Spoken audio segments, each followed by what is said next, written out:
Bombay airport உள்பக்கம் எப்படி இருக்குது, ஆள்கள்லாம் இதில் நின்று அப்படியே சும்மா அப்படியே ஒரு ஃபோட்டோ கிட்ட எடுத்துகிட்டு போகுது. என்ன தான் இருந்தாலும் பம்பாய் வழியாட்டு நம்ம அரபு நாட்டிலேருந்து வரும்போது பாம்பே வழியாக வந்து திருவனந்தபுரத்துக்கு வரதை தவிர்க்கிறது நல்லது. ஏன்னா எனக்கு சுத்தமாக பிடிக்கல. இது நல்லா இருக்குல்ல, நம்மளோட ஆர்மி இது சொல்கிறது சூப்பராக இருக்குல்ல, அழகாக இருக்கேன்.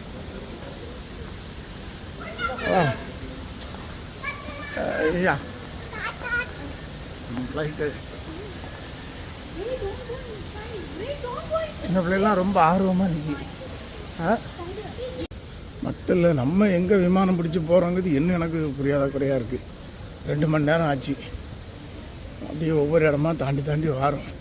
இன்னும் கரெக்டாக நமக்கு தெரியல நம்ம சோன் எது என்னன்னு தெரியல. சோன் 1 கேட் நம்பர் 50 தேடி கண்டுபிடிப்போம். அதிகமாக பன்னு கடை இருக்குது.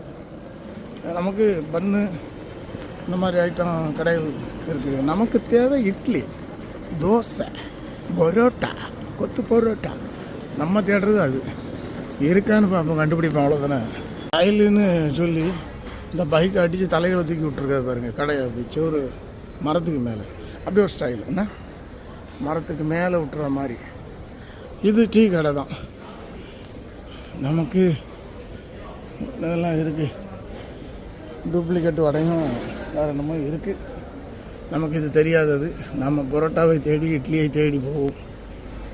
இது மெக்டொனால்ட்ஸ். இன்னும் போவோம்.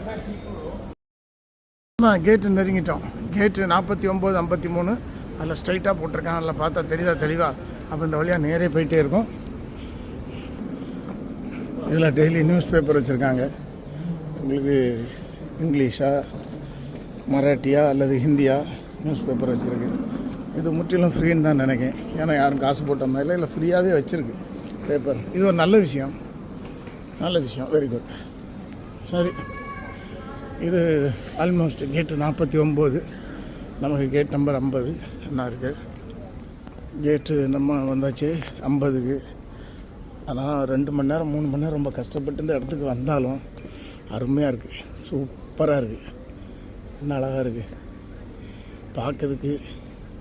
இங்கே போட்டிருக்க சேரு, இந்த ஏமாத்து மர செடி கொடிகள் எல்லாமே அழகாக இருக்குது. லைட்டிங்கு. ஓகே, நன்றி. இன்னும் ஒரு வீடியோவில் சந்திப்போம். ஏன்னா கடைசியில் வரைக்கும் நமக்கு இட்லி தோசை எதுவும் கிடைக்கல. அது கிடைக்க போகிறதும் இல்லை மாதிரி தெரியுது. இல்லை ஏதாவது வடை கடை பண்ண வாங்கி சாப்பிடும். நன்றி.